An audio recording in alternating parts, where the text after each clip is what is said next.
Alright, so today we are going to be doing the timing chains on a K24. So first step we're going to do is the actual timing guide.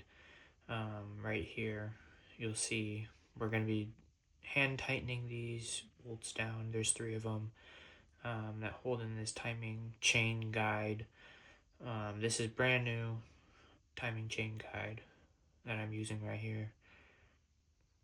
Now we're going to tighten these down just a little bit. Not too crazy by any means, but just because I know kind of the feeling on how tight they were when I took them off.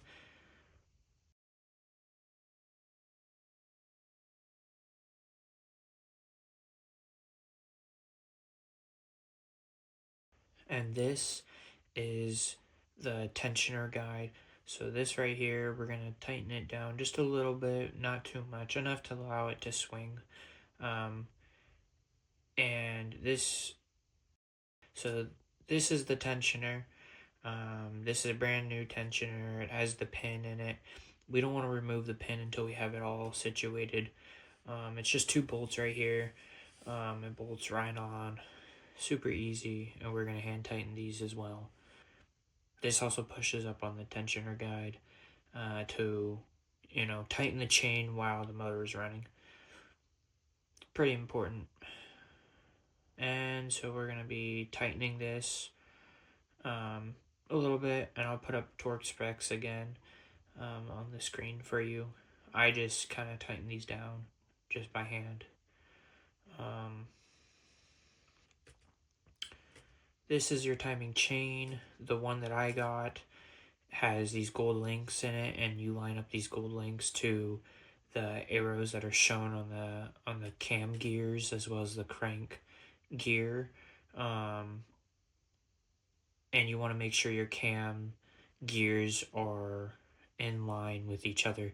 There's two little lines on the cam gears that allow you to line up everything and time it super easily.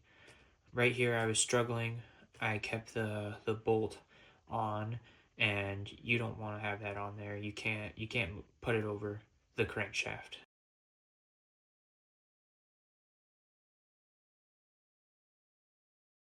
I tightened this bolt back on because I wanted to still be able to turn over the engine to be able to, time it correctly.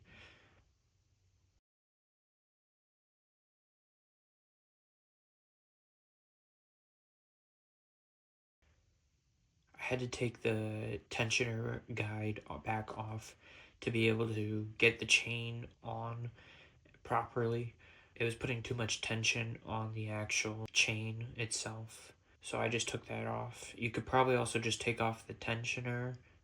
It might be easier that way in the long run. It gave me a little bit of trouble later. And this is me just timing the motor. So I'm lining up the arrows and the gold links, and then the two lines together on the cam gears, as well as the one gold link on the crank gear.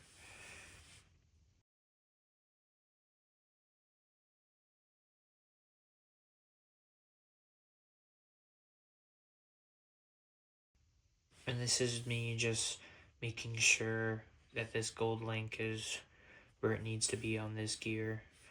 Like I said, it's pretty important that these line up. If they don't, then your motor's not going to be in timed, and you can risk valves hitting pistons and all kinds of stuff. Your motor will run very rough, so you want this all to be exact.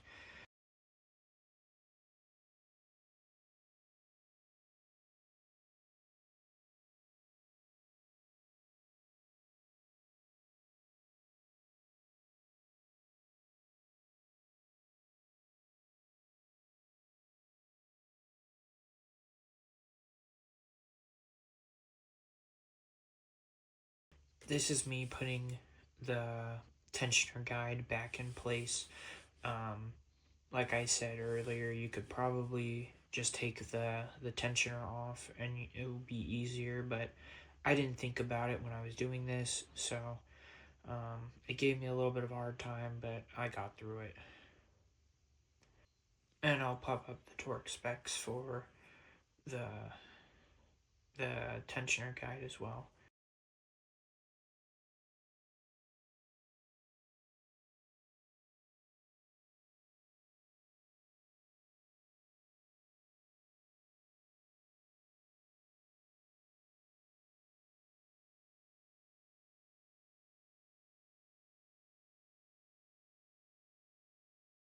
Here we pulled the pin on the tensioner guide,